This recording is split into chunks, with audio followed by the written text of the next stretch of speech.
remember visiting my auntie in the hospital, and they were trying to get her weight back up, and she had angina and she had chronic asthma, and they were loading her up on dairy products and pastries and all sorts of things like that, which is all just more mucus forming, and it was horrible to see, but just mind blowing that they don't Right. see it.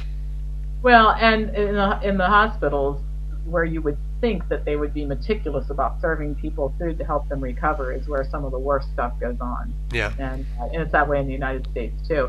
What I find even more disturbing is often in the lobby of the hospital. Not only do they have the cafeterias where they're serving the bad food to the family members, that sort of thing. They have McDonald's, they have Pizza Hut, and I've had doctors say, kind of tongue in cheek, that's so that they can, recruit more patients into the hospital. There's the ones that are checked in, they're getting fed the bad food. Then there's the ones downstairs visiting their family members, eating the bad food that are eventually going to end up with a stay in the hospital too. yeah.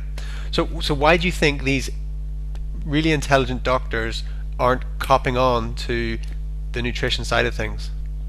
I think there are a couple of reasons, and the first one is their training. They're not trained, and they're victims of their training because their training, first of all, is heavily influenced by the pharmaceutical companies, and it does not focus on nutrition at all. Hmm. The second thing is arrogance. A lot of them, even when confronted with this information, don't want to change their way of thinking.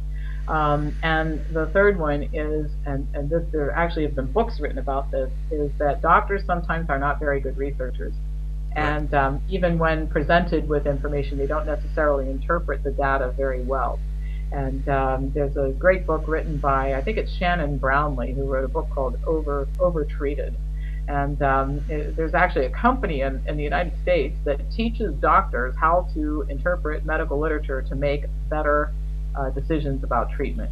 And there's some information in this book about actual training sessions where doctors have said, "My gosh, I don't even know why I'm doing what I'm doing," Hmm. based on this information. Well, we need more doctors making that decision. Yeah, yeah.